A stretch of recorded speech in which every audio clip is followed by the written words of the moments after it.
Hello everybody and welcome to The Zone.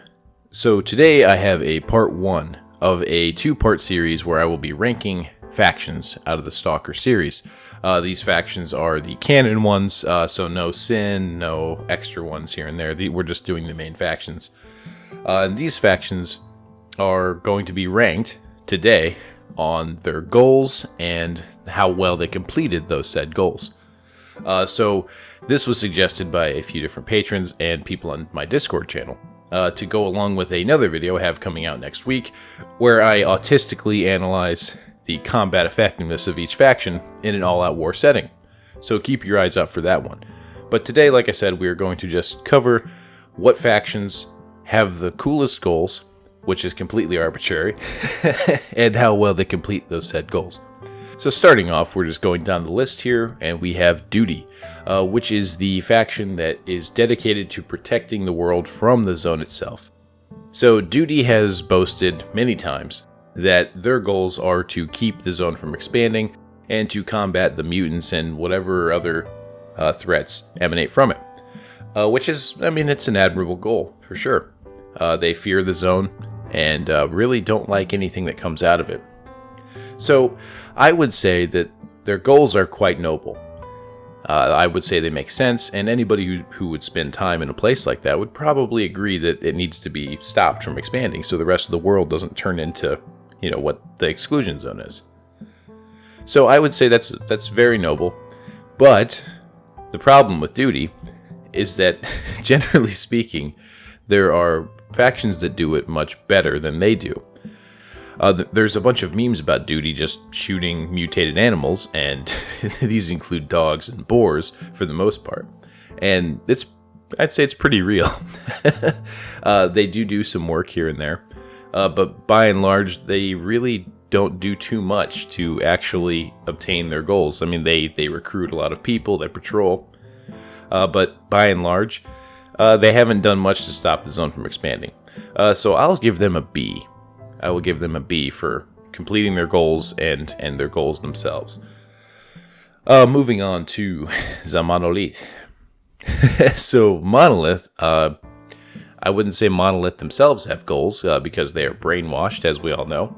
But the Sea Consciousness has, I would say it has very scary goals. Or at least it did at first. So the Sea Consciousness, its main goals at first, before everything went to shit, were to eliminate negative emotions in human thought by controlling them via the noosphere.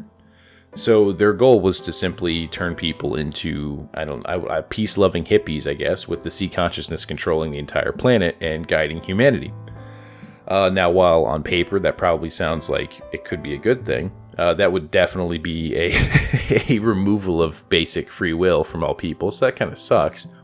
But afterwards, it seems that the Seacon, when it realized that the zone became what it was, and became what it was via the group, which was the scientific research group that created the Sea Consciousness, when they realized that this was a huge problem, because they basically destroyed everything around the exclusion zone by turning it into some kind of nightmare landscape, they realized that they had to contain it. And that's basically what the emissions are as well. That's the Sea Consciousness, kind of letting off a little bit of steam out of the cork in the dam, when from the noosphere. And their goals seemed to be to basically, at least from the conversations they have with Strelick and whatnot, to kind of stop the zone from destroying everything, to stop the world from becoming like the rest of the zone. And I have a few theories. You can watch theory videos I have on my channel about this, where the Sea Consciousness was actually the reason the zone stopped expanding, because after the Sea Consciousness is destroyed in Shadow Chernobyl, in Call of Pripyat we start seeing regular emissions where they go off, almost every day, while before that the number of emissions were quite small. So there's definitely some issues after the Sea Consciousness was destroyed. But other than their defeat at the hands of Strelick, I would say that Monolith has definitely their goals are ambiguous as to whether or not they're actually the good guys in this whole thing. I mean, it depends on if you think the ends justify the means.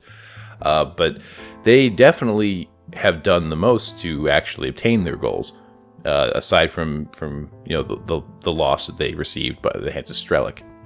So I would definitely put the Monolith at at an S tier for their goals and how well they've completed them.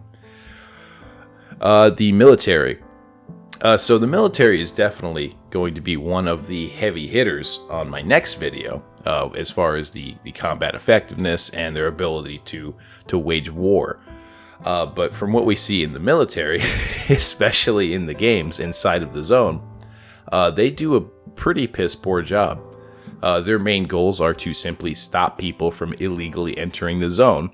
In Call of Pripyat, you see that the goals of the military kind of shift, where they launch another expedition, attempting to get to the Chernobyl nuclear power plant. But obviously, from if you've played those games, it's not a spoiler. It happens almost immediately in the game. Actually, it is immediate. You start out after the helicopter crashes. The choppers crash. They fail. They do not make it all the way in. And this is repeated throughout all of the Stalker timeline, where every time the military attempts to make their way in to stop the trouble that's happening, they fail miserably. And they also fail miserably at stopping people from entering the zone for whatever reason, whether they're getting bribed, whether they suck at actually securing the cordon, who knows. But I would definitely put, as far as, their goals they make sense. You don't want civilians going around this place. But they really do a bad job of maintaining the security around the zone. Next up, we have the Bandits. And Bandits, their goal is to simply evade capture at the hands of law enforcement and to make money. And for the most part, I would say that Bandits, they have pretty well done what they set out to do. They have definitely robbed people left and right. They have most certainly created an environment where they do not have to worry about being apprehended by justice. I particularly don't know if even if I had a life sentence for a capital murder, I don't think that I would be driven to hide in the zone personally. I would take my chances in prison, because in the zone you're almost guaranteed death. and way worse deaths than the prison shanking. So I don't know about that myself personally, but for them that seems to be their goal, and they do it quite well. I would give Bandits definitely an A. They are pretty well at what they do. The only problem that I see with the Bandits, and the reason I'm not giving them an S, is simply because people like Sultan, who try to organize these bandits into like a zone mafia where they extort people and use forced labor to get artifacts. I don't think that they don't really do it well enough, because at almost every turn, from what we see, you have the loners who simply just tell people about the bandits and put them off. I know the bandits have multiple the bandits at multiple occasions have attempted to create a sort of a monopoly on the artifact trade, and that seems to be their main way of making money, and it doesn't really work out for them. So next up is Clear Sky, and Clear Sky is certainly a heavy-hitting faction. I would put them up there with Monolith as far as their ability to seriously wage some war, and that's just simply because of the Clear Sky prequel game. We see that their main goal is to stop the zone. They are a bunch of scientists at the head of it who broke off from the group before the sea consciousness was actually created. And they have a goal of stopping him, because they know what's actually going on, or at least they have an idea of what's happening behind the scenes. And they don't like it, as you shouldn't. And their goals were to stop him.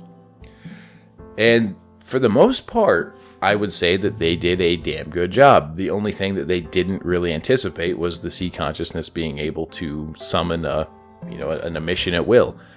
And if you played the Clear Sky game, spoilers coming, but when you are trying to stop Strelick, you're right there at the Chernobyl nuclear power plant. I mean, if it wasn't for fate, basically, or the sea consciousness doing its thing, Scar could have easily been the one who destroyed the Seacon instead of Strelick. It could have turned out that way if it wasn't for the way the events turned out. So I would definitely put Clear Sky as an S as well, because they were so close. They were an inch away from the goal line, and they just instead of actually just taking that extra step and getting the ball across the line, they just got hit by a bus and put down. Next up, we have Freedom, which their main goals are to ensure that everybody has access to the zone and to pretty much love the zone for what it is. And I would say that they do this pretty well. For the most part, they are an unorganized or loosely organized group of stalkers that really they do what they have to do. And that includes defending the wall from the unending hordes of zombies and Monolith. And they do a very damn good job of it. I would say that the only thing that you really can't quantify with their goals would be to have some sort of metric gauging how well they've opened access to the zone, because it's not like there's freedomers who are in the Ukrainian parliament in the game, like in the game world, who have been lobbying for open access to the zone. From what I know, at least maybe in one of those stalker books that are out there, they have freedomers petitioning the government or something. But from what I understand, the freedom guys, they chill out in the zone and enjoy it for what it is, and that's fine. That's what they do. I would definitely put them probably an A tier as well. Because the only thing that really sets them back from being an S, I would say, is that there's really no way for them doing what they do, like actually living in the zone, being stalkers, getting artifacts, doing their thing, defending the wall. That's all well and good, but it doesn't actually open up access to the zone. The only way you could do that, would be some kind of, holding a military checkpoint hostage and forcing them to let people through, or taking over a checkpoint and manning it yourself. That's really the only way you can do it. And if they do that in Stalker 2, they could go up to an S. Or if you get a freedomer becoming a congressman or something. Next up, we have loners. And loners, it's kind of difficult to say what their actual goals are, because loners really don't have a unified set of goals. They are honestly just guys trying to make a living or just have an adventure in the zone for whatever reason, whether it's they need to find an artifact to sell to put food on the table, or they're just bored with their lives and they have nothing better to do.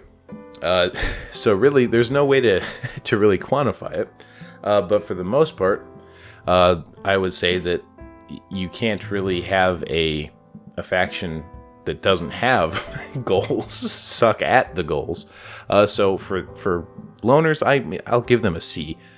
I would say that they're if they had an overarching goal at all, if there was an overarching goal for the loners, I would say that it would probably be to help each other out and make the zone as safe as possible.